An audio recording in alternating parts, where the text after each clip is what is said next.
জাতিসংঘের যে human rights council আছে, সে কাউন্সিলের গুম বিষয়ক একটা কমিটি আছে।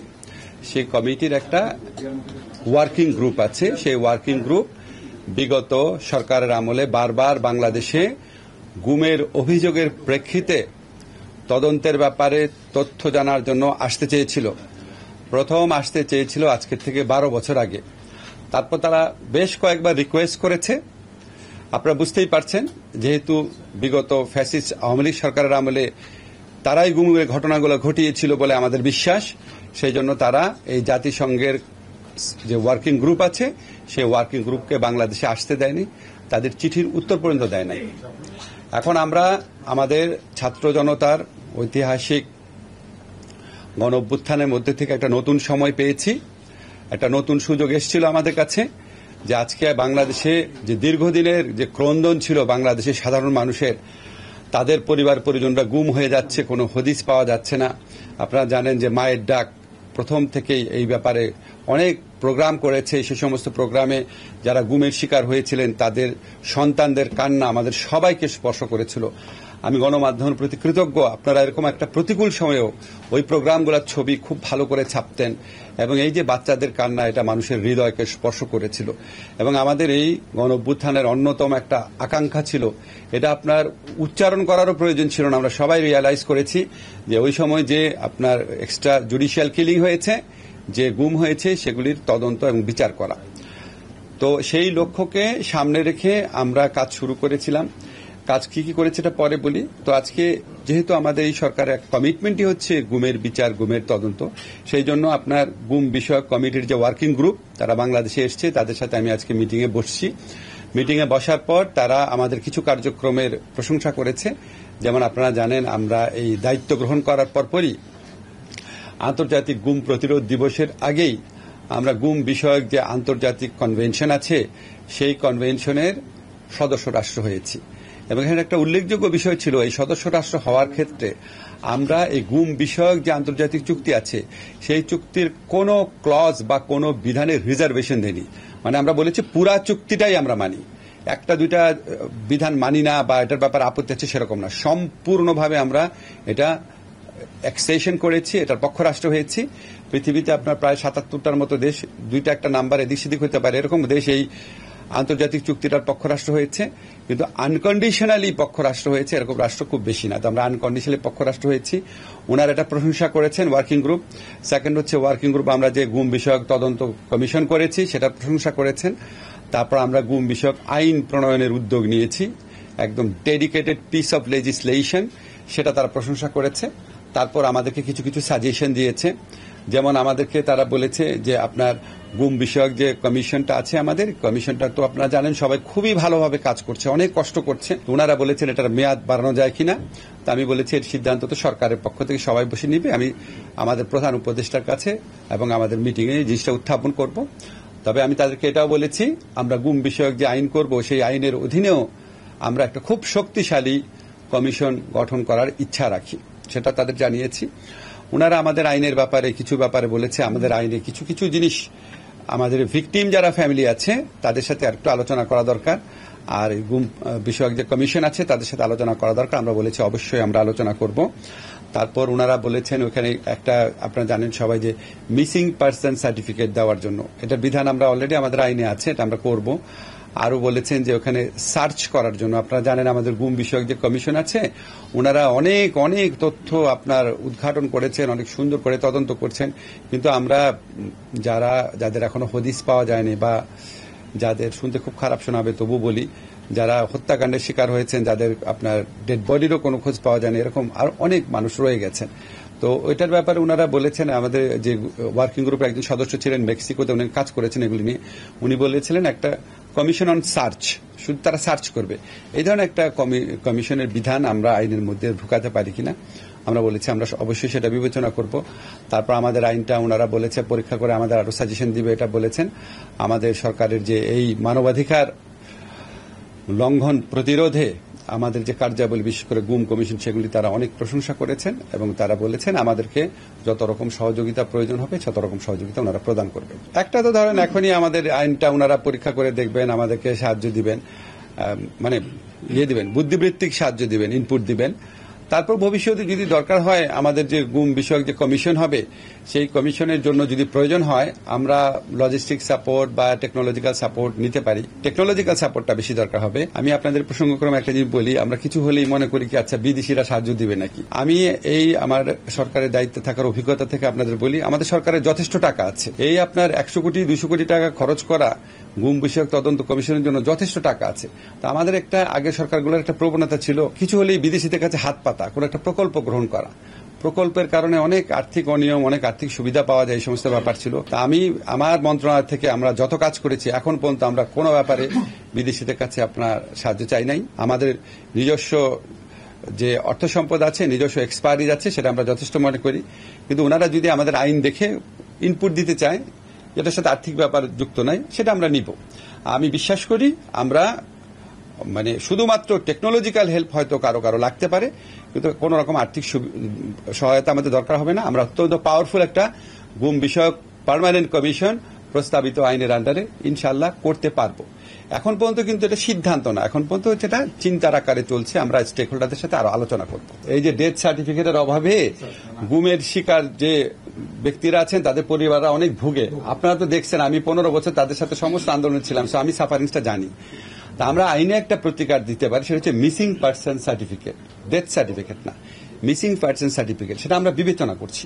এই মিসিং পার্সন সার্টিফিকেট যার কাছে থাকবে উনি ওনার পরিবারে কেউ যদি গুমের শিকার হয় তাহলে ব্যাংক অ্যাকাউন্ট নিয়ে ডিল করা, উত্তরাধিকারিত্ব প্রশ্ন, এগুলি নিয়ে যেন উনি প্রতিকার পেতে পারে, ডেথ সার্টিফিকেটের মতোই প্রতিকার পেতে পারে, সেটা আমরা চিন্তা করছি খুব সিরিয়াসলি। এটা অবশ্যই করা দরকার। কমিশন সব চেষ্টা করছে, কিন্তু আপনি একটা জিনিস মনে রেখেন, কমিশনের কাজ যেখানে শেষ হবে সেখান থেকে আমাদের স্ট্যাটিউটরি যে কমিশন, এই আইনের অধীনে গঠিত যে কমিশন, সেই কমিশনের কাজ সেখান থেকে শুরু হবে।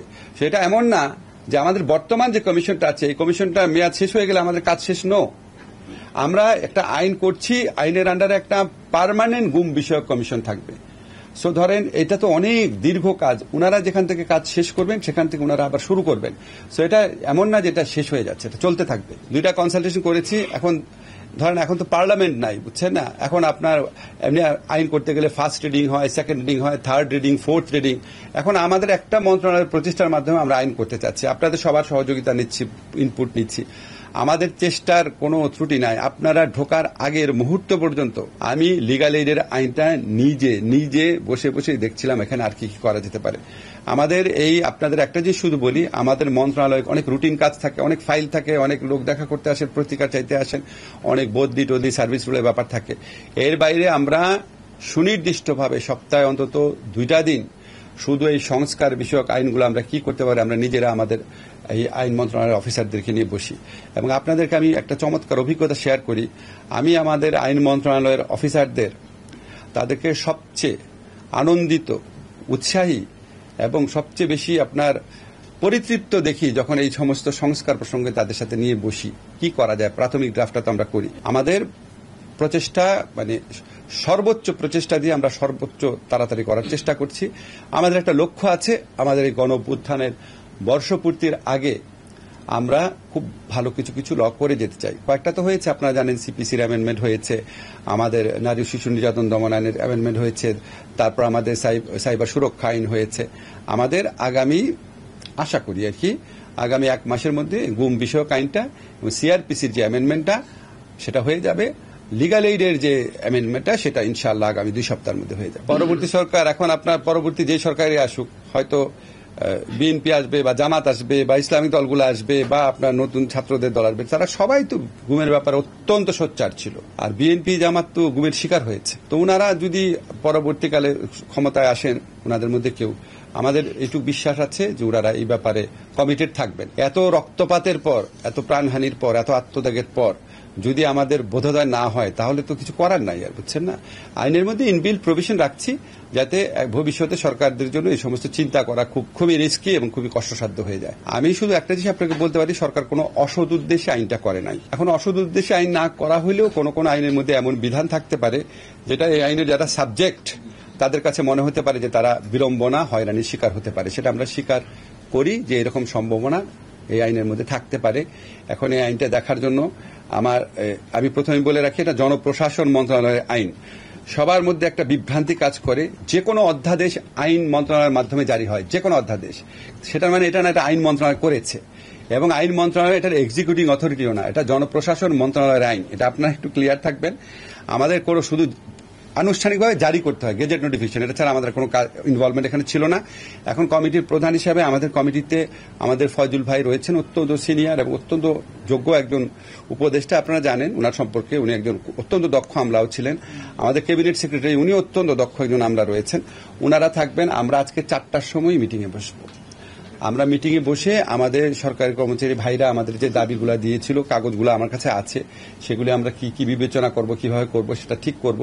ঠিক করার পর ইনশাআল্লাহ যত তাড়াতাড়ি সম্ভব আমরা একটা রিপোর্ট উপদেষ্টা পরিষদের মিটিংয়ে তুলব। আমাদের কিন্তু রিপোর্ট প্রস্তাব, আমরা সিদ্ধান্ত নেওয়ার মালিক না। আপনারা জানেন কমিটি সিদ্ধান্ত নেয় না। তো আমি আমাদের যারা সরকারি কর্মচারী ভাইরা আছে, ভাইদের কাছে একটু অনুরোধ করব, আপনারা যদি একটু ধৈর্য ধরে কর্মসূচি দেন ভালো হয়। দেখেন না, আমাদের কমিটির কাজ যদি পছন্দ না হয় তাহলে দেন, বা আপনারা মানে আপনাদের এই সচিবালয় কার্যক্রমে বিঘ্ন সৃষ্টি না হয় সেরকম আপনার বিবৃতি দিতে চাইলে বিবৃতি দেন, আপনারা আমাদের সাথে মিটিং করেন, কিন্তু সরকারি কাজে যেন ব্যাঘাত সৃষ্টি না হয় এটা যেন একটু কাইন্ডলি লক্ষ্য রাখেন।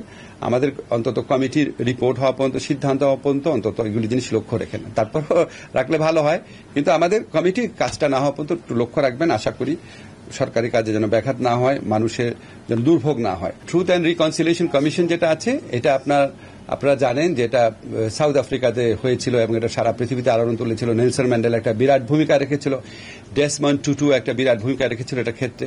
ট্রুথ অ্যান্ড রিকনসিলিয়েশন কমিশন আমাদের এখানে শ্রীলঙ্কা, নেপালেও হয়েছে, কিন্তু অতটা সাকসেসফুল হয় নাই।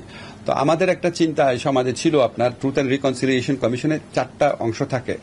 একটা হচ্ছে আপনার ট্রুথ সিকিং, আসলে কি হয়েছিল সেটা কাজ কিন্তু অলরেডি শুরু হয়েছে। যে জাতিসংঘের একটা আপনার কমিটি যে আমাদের এখানে করলো, যে ফ্যাক্ট ফাইন্ডিং যে রিপোর্টটা করলো OHCHR, সেটা তো একটা ট্রুথ টেলিং এর পার্ট।